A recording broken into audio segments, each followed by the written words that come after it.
Honorable Paul Slack. We also acknowledge the presence of our high-level climate champion last day and a half. Your Excellencies, distinguished guests, ladies and gentlemen. This afternoon we bring to a close the pre-COP for COP23, having already achieved a great deal of progress in advancing our collective agenda. And I'm sure you'll all agree that we are going to bond in just under 3 weeks' time in the best possible position to make COP23 itself a success. It's always tempting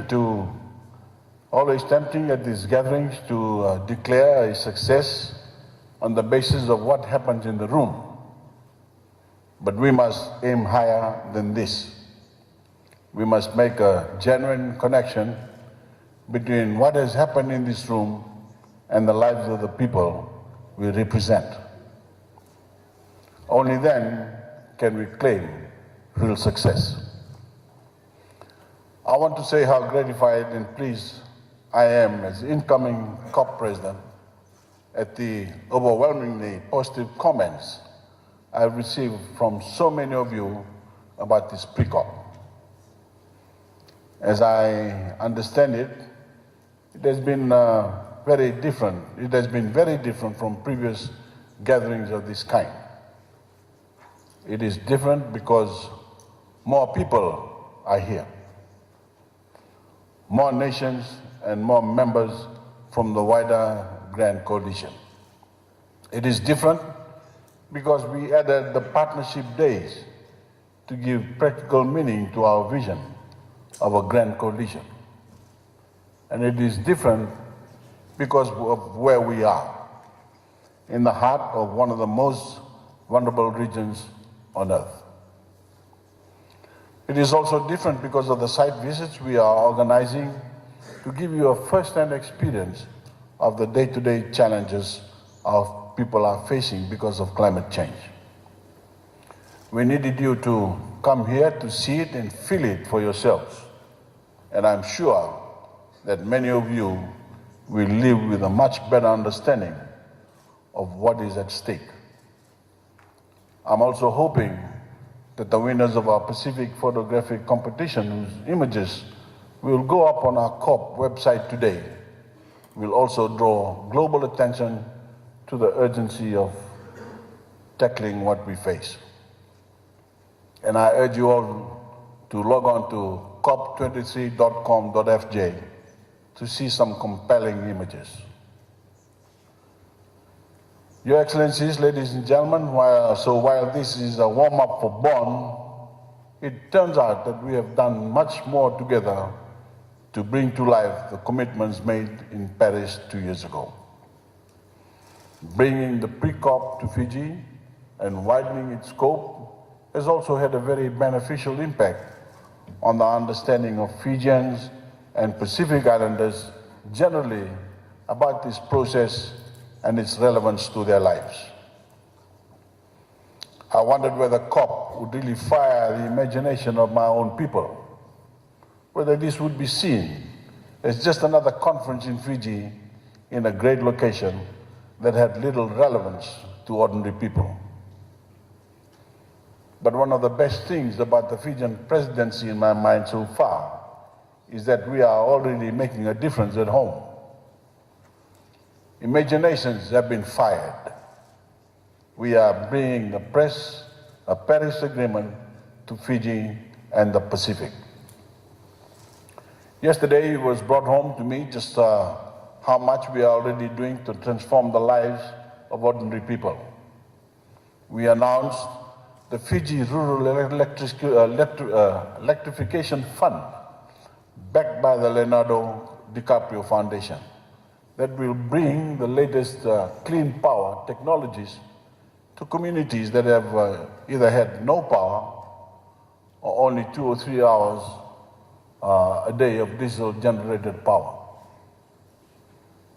What a wonderful advance this promises to so many of our people. Yesterday also reminded me of the absolute importance of our grand coalition in getting things done. At the signing ceremony, the Turangani Koro, the headman of the first village to benefit, my Attorney General and Minister responsible for climate change, the representative of a Californian foundation set up by a movie star and renowned climate advocate, a Fijian private sector developer of solar energy, our own Fijian Electricity Authority, a local community-based NGO, and me. All of us totally committed to connecting your work in the negotiations with tangible benefits in the real world.